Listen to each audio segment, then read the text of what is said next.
In the world of musculoskeletal healthcare, there are currently three broad categories of professionals that are serving the people.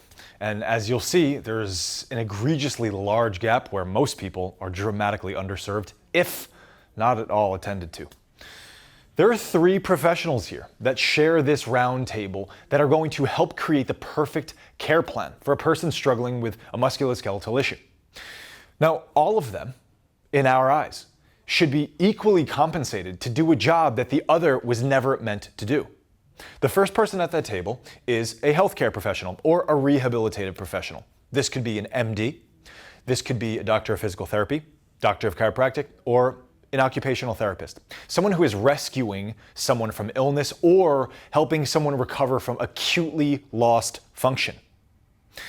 The second person at that table is the fitness professional or sport-specific performance professional. This could be a certified personal trainer, a CSCS, or even a baseball coach or a sprinting coach. The third person at the table is the active life professional. To better understand the scope of each of these three professionals' jobs, it's really important to understand the spectrum of human function as it relates to musculoskeletal health and performance.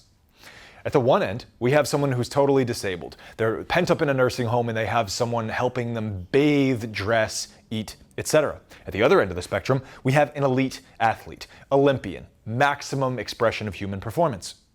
If we take a look at this spectrum of human performance, we'll start to better understand where each of these people are falling into and how they're being attended to, if at all. Medical care and rehabilitative care is meant to address the first 10% of human function. As we said, it's meant to rescue people from illness or acutely lost function.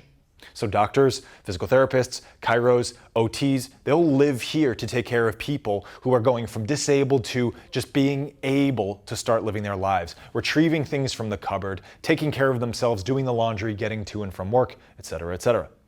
At the other end of the spectrum, we have sports performance. We have maximum human expression. These will be either your general or your specific fitness professionals. This is helping someone run 29 miles per hour instead of 27 miles per hour, helping someone add 300 pounds to a lift for a competition, or helping someone shave 20 minutes off of a marathon time if they are already looking at becoming elite. Well, the problem, as you can see, is that covers the last 33% of human performance, and when we take that and we look at the first 10 that medical care represents or cares for, that leaves us with 57% of human function that's currently being dramatically underattended to.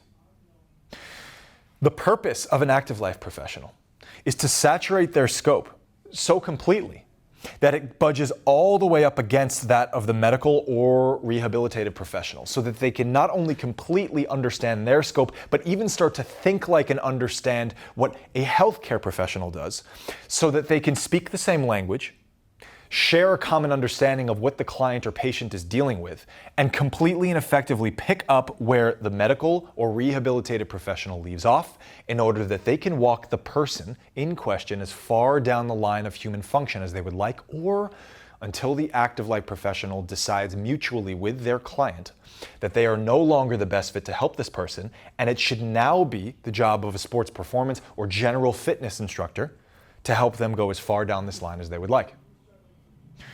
The problem that we're seeing today over and over and over again is that someone will leave this 10%. They'll leave physical therapy, and the physical therapist, phenomenal job though this person might do, will say, ease back into it. Don't do too much too soon.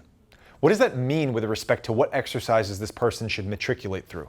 How much of them they should do? How often? With what kind of regularity? What kind of volume? What kind of intensity? And all of these questions often go unanswered for many people that leave the healthcare or rehabilitative system. And then they get lost in this vast space between where they've left off and where they would actually like to be, which might even be where they have been in the past before an injury, perhaps. The question that plagues so many professionals who want to make an impact in the world of musculoskeletal health and performance and all the other facets of life that improves is, if I don't necessarily want to do medicine and I don't necessarily want to do general fitness, how can I serve in such a way that I could actually create a career for myself? And what we see is that all of these people at the table should be earning $100,000 a year, $150,000 a year, $200,000 a year or more.